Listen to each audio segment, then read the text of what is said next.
बंगाल में एसआईआर को लेकर बवाल जारी है। एक और मुख्यमंत्री ममता बनर्जी एसआईआर को लेकर लगातार विरोध कर रही हैं। तो वहीं दूसरी ओर बीजेपी इसे ममता के हार का डर बता रही है। ममता बनर्जी यहां तक कह चुकी हैं कि बंगाल में मतदाता सूची से वैध मतदाताओं का नाम कटने पर केंद्र सरकार भी गिर जाएगी। ममता ने फिर सवाल उठाया है कि एसआईआर इतनी जल्दी में क्यों किया जा रहा है। इलेक्शन ही शुरू हलो ना, तार मध्य कनफ्रंटेशन शुरू हो गেল, কিন্তু ওরা বুঝলো না এটা আমার ভালো হলো। কেন ভালো হলো বলুন তো? কারণ আমি রাস্তায় আস্তে আস্তে আমার সাথে প্রচুর মানুষের দেখা হয়েছে। আমি বিজেপিকে বারবার বলি, ওরে আমার সাথে খেলতে যাস না। আমার সাথে খেলতে গেলে আমি যে খেলাটা খেলবো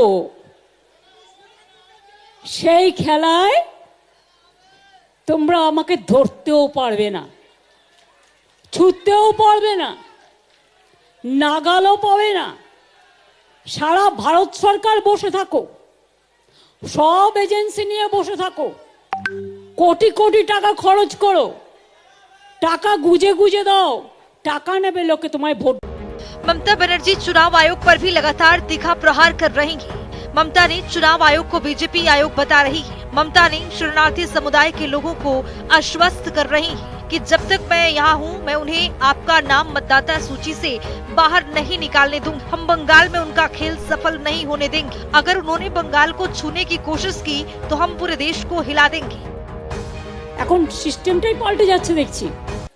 ইলেকশন কমিশন ঠিক করবে, গভর্নমেন্টকে ঠিক করবে, তা কখনো হয় নাকি? ইলেকশন কমিশনের কাজ হচ্ছে ইম্পার্শিয়াল চেয়ার মেনটেন করা, not to become the BJP commission but to a election commission. ওদের কাছে একটা কোয়েশ্চেন করি, গভর্নমেন্ট অফ ইন্ডিয়ার কাছে, যদি বাংলাদেশি তাড়াবার জন্য এসআইআর করতে হয় তাহলে মধ্যপ্রদেশে নাটক করছেন কেন? ওখানেও খুশবইটিয়া আছে, তাহলে আপনার ডাবল ইঞ্জিন সরকার। রাজস্থান,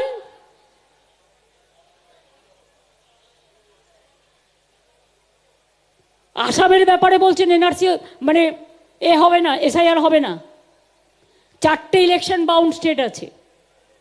বাংলায় হবে, কারণ আপনাকে জোর করে বাংলা দখল নিতে হবে, মানুষ তো আপনাকে দেবে না। তাহলে কি করতে হবে? রক্তচক্ষু দেখাতে হবে। আপনি রক্তচক্ষু দেখান, আমাদের যায় আসে না। এ মাটি সংগ্রামের মাটি, বীরেদের মাটি, স্বাধীনতার মাটি, নবজাগরণের মাটি, জয় বাংলার মাটি। এই মাটি আপনাদের রক্তচক্ষুকে ভয় পায় না। আপনি এসআইআর করুন 3 বছর টাইম নিয়ে, ঘটি বাটি বিক্রি করে সাহায্য করে দেবো। কিন্তু ইলেকশন আসছে বলে 2 মাসের মধ্যে গায়ের জোরে এটা আপনারা করতে পারেন না। আর যদি করেনও, ড্রাফট লিস্ট বেরোলে দেখবেন বিএলওদের কি করবে? বিএলওরা আপলোড করতে পারছে না, ইন্টারনেট নেই, হোয়াটসঅ্যাপ নেই। রামের জায়গায় শ্যাম চলে যাচ্ছে, শ্যামের জায়গায় যদু চলে যাচ্ছে। ড্রাফট লিস্ট বেরোলে দেখবেন কি ভয়ঙ্কর ভয়াবহ অবস্থা। ममता बनर्जी की धमकी भरे बयानों से इतर बीजेपी बिहार के बाद अब मिशन बंगाल की मुहिम में जुट गई है। पश्चिम बंगाल विधानसभा चुनाव को लेकर बीजेपी ने बड़ा प्लान तैयार किया है। बिहार चुनाव में सफलता के बाद पार्टी ने राज्य को 5 प्रमुख जोनों में बांटकर संगठन को बूथ स्तर तक मजबूत करने की रणनीति बनाई है और इसी के लिए 6 राज्यों से 12 वरिष्ठ नेताओं को बंगाल में तैनात किया गया है, जिनमें 6 संगठन मंत्री और 6 सहायक नेता या मंत्री शामिल हैं। ये नेता अगले 5 महीनों तक बंगाल में डेरा डालेंगे और टीएमसी के गढ़ों में सिंध लगाने के साथ साथ वेलफेयर योजनाओं का प्रचार करेंगे। बीजेपी का लक्ष्य है कि इस दौरान 75% बूथ प्रमुखों की बहाली हो जाए और वोट शेयर में कम से कम 5 से 7% की बढ़ोतरी हो। कोई भी अच्छा काम प्रारंभ हो तो ममता बनर्जी और उनकी पार्टी टीएमसी उसका विरोध करने पर आमादा हो जाती है। अब एसआईआर के माध्यम से मतदाता सूची का शुद्धिकरण हो रहा है, तो इस शुद्धिकरण का विरोध वही करेगा जो स्वयं बेशुद्ध हो। सुश्री ममता बनर्जी ये भली भांति जानती हैं कि भारत के नागरिकों का नाम मतदाता सूची में रहना सुनिश्चित है। वो बांग्लादेशी और रोहिंग्या इनको बचाने के चक्कर में ये बंदर घुड़की दे रही हैं और उनकी बंदर घुड़की में कोई आने वाला नहीं। बीजेपी उत्तर बंगाल में लगातार मेहनत कर रही है और ये क्षेत्र बीजेपी के लिए खास महत्व रखता है।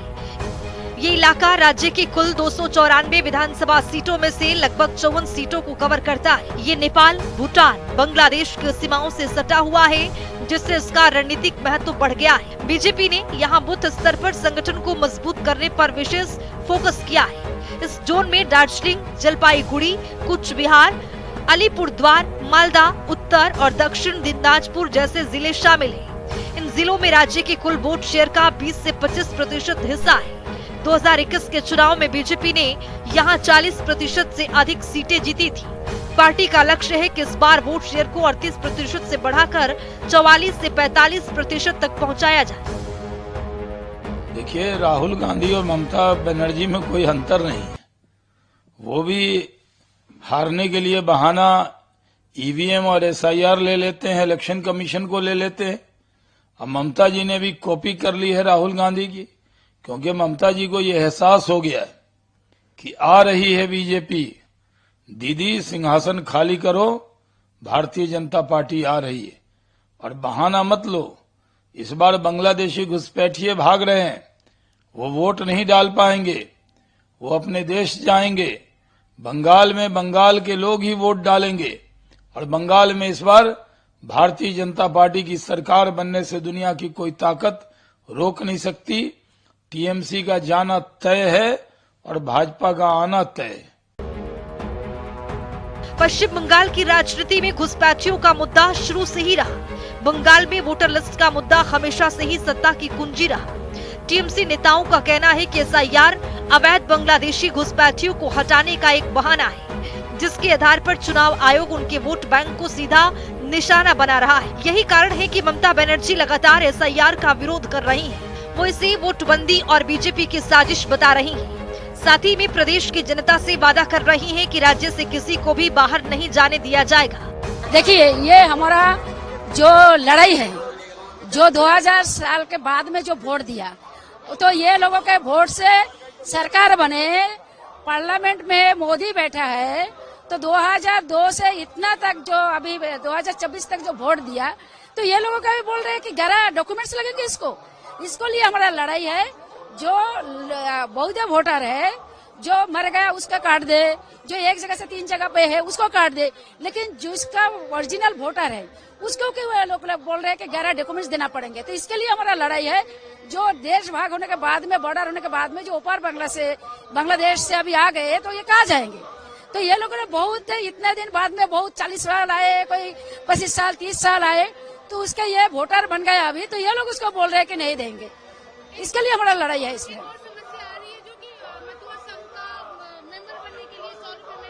वो संता ठाकुर के पास आप जाइए, वो बीजेपी का है, बीजेपी का एमपी है, बीजेपी का मिनिस्टर है, तो आप उसको पैसा लेकर ये कह रहे हैं, वो सीए पे बोल रहे हैं हिंदू कार्ड दे रहे हैं, तो इसके ये बात उसके से पूछो। वो बिजनेस बना रहे हैं, बीजेपी उसको बिजनेस बना लिया, क्योंकि लोगों के पास से ऐसा पैसा लेकर उसका अपना प्रॉपर्टी बना रहे हैं। उसको मतिया समाज को वो ठग रहे हैं एकदम पूरा। हम उसको दे रहे हैं, वो पूरा बीजेपी का काम कर रहे हैं, क्योंकि बीजेपी इतने दिन 2002 में जो सर्वे हुआ था, ऐसा ही हुआ था, तो ये इस टाइप का नहीं हुआ। बिहार में अलग है, हमारे बंगाल में अलग है, कैसे चलेंगे। तो ये जो बीजेपी और जो निर्वाचन कमीशन है, तो थोड़ा मिला जुला के है, क्योंकि एक है वो, एक माँ है तो बाप है, तो इसके लिए ये सब कर रहे हैं, ये मिला जुला के है। और संतानु ठाकुर जो कर रहे हैं, तो इसका पूरा, और वो क्या बोल रहे हैं, जो बैठे थे अन्नसन में, जो मुता समाज के है, उसको बोल रहे रोहिंग्या, उसको बोल रहे मुसलमान, वो तालिबान है। तो ये पूरा मुता समाज के ऊपर बांग्लादेश से जो आया, इसको मुसलमान और रोहिंग्या बना दिया, तो इसका जवाब भी मुता लोग ही देंगे उसको ना। जिस तरह पश्चिम बंगाल में एसआईआर मुद्दा बन रहा है, उससे किसको फायदा होगा, किसको नुकसान होगा, ये तो चुनाव बाद ही पता चलेगा। मगर बिहार चुनाव परिणाम के आधार पर टीएमसी इसे सीधे तौर पर खुलकर विरोध कर रही है। अब ये तय है कि इस बार के विधानसभा चुनाव में ये बहुत बड़ा मुद्दा बनने वाला है। बिहार में राहुल गांधी ने एसआईआर को मुद्दा बनाने की कोशिश की थी, पर तेजस्वी यादव ने इस मुद्दे को कभी फोकस में नहीं रखा। पर बंगाल की परिस्थितियां बिहार से अलग है। बंगाल में 7 करोड़ से अधिक वोटर हैं और अगर 5 से 10% नाम हटते हैं तो टीएमसी के मुस्लिम वोट बैंक पर गहरा असर पड़ना बिल्कुल तय है। वो लोग घबराए हुए हैं। दूसरी बात, दुनिया में आदमी नया नया प्रोजेक्ट, नया नया फॉर्मूला लाते हैं, लेकिन उसको करने के लिए ट्रेनिंग होना चाहिए, वातावरण होना चाहिए, वो भी निर्वाचन कमीशन कर नहीं पाए। तीसरी बात, काम में इतना दबाव है, 24 घंटा है। कहा जा रहा है कि एक बूथ में अगर 300 फैमिली रहती है तो हर फैमिली में 3 दफा जाना पड़ेगा। कितना टाइम लगेगा, लिखने में कितना लगेगा, फ्लॉप करने में कितना लगेगा, सिग्नेचर में, ये जस्टिफिकेशन कर नहीं पाए हैं। अंधी नगरी चौपट राज। इलेक्शन कमीशन का ऐसा नहीं होना चाहिए। हम गुजारिश करेंगे, उनको लिबरल होना चाहिए। किसी एक पॉलिटिकल पार्टी को नुमाइंदे नहीं है, वो पूरे मुल्क के तमाम जो वोटर हैं उनकी नुमाइंदगी वो लोग कर रहे हैं। बंगाल में हम लोग चाहेंगे एक भी वोटर जो जेन्युइन है वो माइनस ना हो। आज 4:30 बजे उम्मीद है, सीईओ के पास हमने इत्तला भेजी है, वो थोड़ा सा टाइम दे दें। कुछ और बातचीत है जो उस वक्त हम करेंगे। आपसे ये लोगों तक मैसेज देना चाहते हैं, घबराहट दूर कीजिए। और हम तनहा ये कह देंगे नहीं मानेंगे, नहीं होगा। ये तो चल पड़ा है मसला। निभाने के बारे में जो डीटीपी करते हैं, इलेक्ट्रॉनिक प्रोसेस को जानते हैं, उनको ठीक ठाक करना पड़ेगा। और हम लोग चूंकि सोशल ऑर्गेनाइजेशन है, जमीयत उलमा हिंद फ्रीडम फाइटर, हमको महसूस हुआ इसमें आगे बढ़ना चाहिए। 25 जगह हमने खुद प्रोग्राम किया 20 दिन में। पब्लिक का कहा, और हमारे सामने मैसेज है, जानते हैं IAS, IPS, WBCS, gazetted officer, उनका बाप का नाम, कहीं माँ का नाम, कहीं दीदी का नाम, कहीं बीबी का नाम, उनके कागज नहीं है। अगर पढ़े लिख के लोग ये हाल है तो गांव के दुखी लोग हाल क्या होगा। बंगाल में जिस तरह लगातार बीजेपी मजबूत हो रही है, उससे तो यही लगता है कि इस बार अगर कुछ % वोट में इजाफा होता है तो टीएमसी की सरकार के लिए खतरा साबित होगा। 2021 के विधानसभा चुनाव में ममता बनर्जी ने खेला खूबी का नारा देकर बीजेपी को 77 सीटों पर रोक दिया, जबकि टीएमसी 48% वोटों के साथ 215 सीटें जीतने में सफल साबित हुई। लेकिन 2024 के लोकसभा चुनाव में बीजेपी ने 12 सीटें जीतकर वोट शेयर 38.7% तक पहुंचाकर साफ संकेत दे दिया था कि हिंदू मतदाताओं में असंतोष बढ़ रहा है। अब SIR के चलते अगर अवैध बांग्लादेशी घुसपैठियों को निशाना बनाया जाता है तो ये तय है कि टीएमसी की वोट बैंक को नुकसान होगा। आज संविधान दिवस है। संविधान का शपथ लेकर के उन्होंने मुख्यमंत्री पद का जिम्मेदारी लिया है। कृपया ममता बनर्जी जी, आप होश में आइए। आप क्या बोल रहे हैं, उसका इम्पैक्ट क्या है, उसके बारे में जरूर आप एज ए मुख्यमंत्री आपको सोचना ही नहीं। आपको देश के संविधान को चैलेंज करने वाला, देश के जनता को चैलेंज करने वाला, देश के जो प्रचलित जो व्यवस्था है उसको जो चैलेंज करने वाला आपका स्टेटमेंट है, कृपया आप उसको विथड्रॉ करो। और आपका वो धमकी से बंगाल के जनता, देश के जनता अब नहीं डरेगा, ये भी क्लियर हो गया है। अभी उनको डर बैठा हुआ है ममता बनर्जी जी को। अभी क्या होगा क्या होगा, बिहार के बाद बंगाल, बिहार के बाद बंगाल, उनको नींद नहीं आ रहा है। उनको आज कई दिनों से नींद नहीं है। तो बंगाल में हमारे हाथ से समता छीन लेगा क्या भाजपा एनडीए, उनका वो सोच में उसका नींद नहीं आ रहा। इसलिए जो बोलना चाहिए वो नहीं बोलते हैं, और जो नहीं बोलना चाहिए वो बोलने का वो दुस्साहस कर रहा है। लेकिन देश का जनता जागरूक है, बंगाल का जनता पहले से और अधिक जागरूक हो गया। इस बार बंगाल में भाजपा या एनडीए सरकार जरूर लाएंगे बंगाल के जनता। ये हुमायूं कबीर ने स्टेटमेंट दिया है, भारत के संविधान के खिलाफ भी स्टेटमेंट। क्या स्टेटमेंट था उनका, मैं देख रहा था, कोई एक स्टेटमेंट था हुमायूं कबीर, जे हम बाबरी मस्जिद फिर से बनाएंगे, बाबरी मस्जिद फिर से बनाएंगे। बाबरी मस्जिद आप बनाओ, पाकिस्तान में बनाओ, बांग्लादेश में बनाओ, भारत में और बाबरी मस्जिद नहीं होगा। और मर्यादा पुरुषोत्तम भगवान श्री रामचंद्र के पवित्र जन्म स्थान में बाबरी मस्जिद देश के जनता सनातनी अलाउ नहीं करेगा। हुमायूं कबीर जी, थोड़ा सा जोश में होश भी दिखाओ, क्या बोल रहे हो, कहां बोल रहे हो। ये तुष्टीकरण राजनीति का हर हदे पार कर दिया है, हर हदे पार कर दिया है। इसके लिए हम भी उसको जो चैलेंज है उसका हमने एक्सेप्ट किया है, हम भी उसका जो चैलेंज है, प्रत्याह्वान है, उसको भी हम ग्रहण किया है। ममता बनर्जी का जो राजनीति है वो देश को तोड़ने वाला राजनीति है, देश को जोड़ने वाला राजनीति नहीं है। हमारा जो राजनीति है देश को जोड़ने वाला राजनीति है। हम देश का जोड़ने वाला राजनीति हमेशा करते जाएंगे। किसी का मुंह पे ऊपर देखने का हमारा जरूरत नहीं है। ये तमाशा जो चला रहा है, ये तमाशा देश के लिए कितना मतलब हठकारी हुआ है, कितना देश के खिलाफ गया है। देश के जो अभी जो हमारा एक शांतिपूर्ण एक को एग्जिस्टेंस और जो हम लोग एक साथ जो सब लोग मिल करके हम देश के लिए काम कर रहा है। पश्चिम बंगाल में वोटर लिस्ट की समस्या 1970 के दशक से चली आ रही है, जब बांग्लादेश मुक्ति संग्राम के बाद लाखों शरणार्थी अवैध रूप से राज्य में आकर बस गए, तो सीपीएम सरकार 1977 से 2011 में इन्हें वोट बैंक बनाया। 2002 के आखिरी में एसआईआर के तहत 28 लाख नाम हटे थे। तब ममता ने इसका स्वागत भी किया था। ममता बनर्जी ने धीरे धीरे सीपीएम की वोटर्स पर कब्जा कर लिया। जो लोग पहले सीपीएम के लिए काम करते थे, अब वो ममता बनर्जी के लिए काम करने लगे हैं।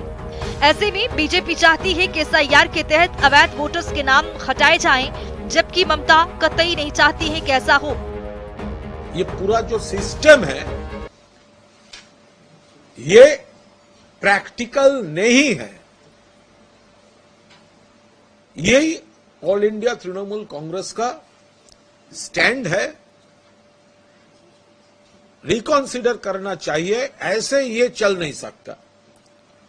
हम लोग बार बार बोल रहे हैं 2001 के इलेक्शन के बाद 2-2.5 वर्ष 2002-3 पूरा एसआईआर हुआ था। तो जो काम करने के लिए 2 बरस लगता है, कम पड़ जाते हैं, वो 2 महीने में कैसे पॉसिबल है? ये पॉलिटिकली मोटिवेटेड भाजपा को पॉलिटिकल स्टैंड से, इंस्ट्रक्शन से इन्फ्लुएंस्ड होके नेशनल इलेक्शन कमीशन ऐसे हालात बना दिया। टीएमसी की तरफ से जैसे एसआईआर की प्रक्रिया के लिए समय मांगा जा रहा है, बीजेपी की तरफ से कहा जा रहा है कि अगर एसआईआर नहीं होगा तो इलेक्शन भी नहीं होगा। देखिए, ये भाजपा का तो भाजपा जानते हैं यहां पर वो लोग हारेंगे, फिर से हारेंगे, इसीलिए नाना बहाना वो तैयार कर रहा है, कॉन्स्पिरेसी कर रहा है। पहले तो बंगाल का सब रुपया बंद कर दिया था, दूसरा सेंट्रल एजेंसी को ऑपरेट पॉलिटिकली मोटिवेटेड वे से वो लोग मिसयूज किया, तीसरा बंगाली लैंग्वेज को इंसल्ट, बांग्ला में जो रहते हैं उनको बांग्लादेशी बोलना, ये सब शुरू कर दिया था।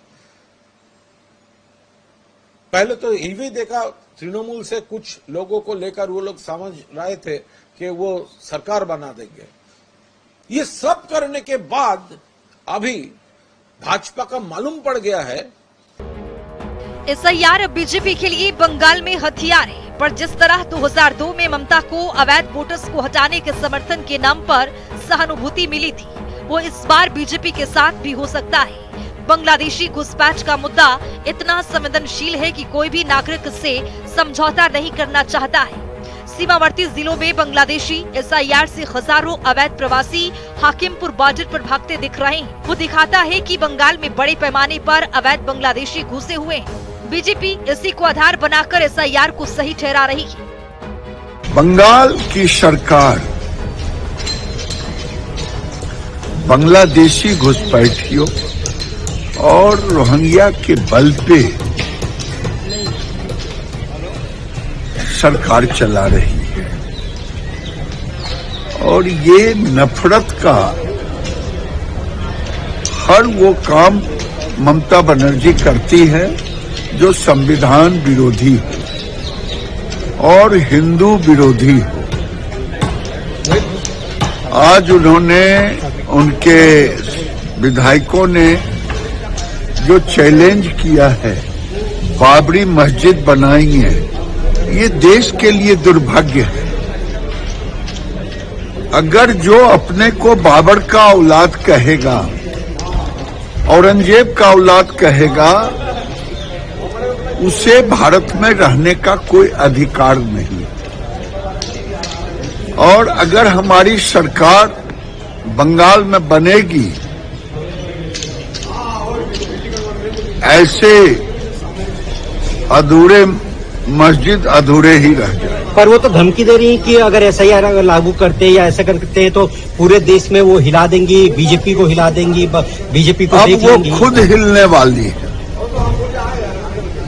अब उनकी सरकार जाने वाली है। एसआईआर भी होगा और आने वाले दिन में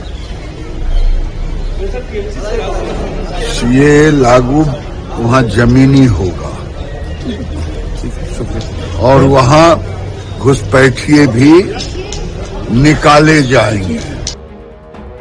बीजेपी इसे अवैध घुसपैठ हटाओ का नैरेटिव बना रही है, जबकि टीएमसी इसे मुस्लिम वोटरों का निशाना बता रही है। ये टीएमसी के लिए एक तरह से सही है, तो दूसरी ओर पार्टी को बहुत बड़ा नुकसान भी होने वाला है। ममता का विरोध 20 नवंबर 2025 को चरम पर पहुंचा, जब उन्होंने सीईसी को पत्र लिखकर एसआईआर रोकने की मांग की। लेकिन बीजेपी नेता शुवेंदु अधिकारी ने इसे ईसीआई को कमजोर करने की साजिश भी बताया। ये मुद्दा 2026 चुनाव को प्रभावित करेगा, क्योंकि वोटर लिस्ट 7 फरवरी 2026 को फाइनल होगी। ममता बनर्जी कौन है एसआईआर रोकने वाला? ये तो सीधा सीधा कॉन्स्टिट्यूशनल बॉडी को अटैक कर रहा है। एसआईआर कोई नया बात नहीं है, ये 9th एसआईआर हो रहा है देश में। और उन्होंने फर्स्ट डे से बीएलओ को डराने का काम, इलेक्शन कमिश्नर सीओ के खिलाफ पर्सनल अटैक करना, सीईसी के खिलाफ उनको गाली देना। उन्होंने 1000 डाटा एंट्री ऑपरेटर देना था, उनका फिनांस ने रोक के रखा है। जो रेम्यूनरेशन इलेक्शन कमीशन देने के लिए अप्रूव किया है वो रोक के रखा है। वो कौन है? SIR, no election. 7 फरवरी में फाइनल वोटर लिस्ट नहीं होगा तो अप्रैल में चुनाव नहीं होगा। चुनाव नहीं होगा तो संविधान में लिखा हुआ है क्या होने वाला है।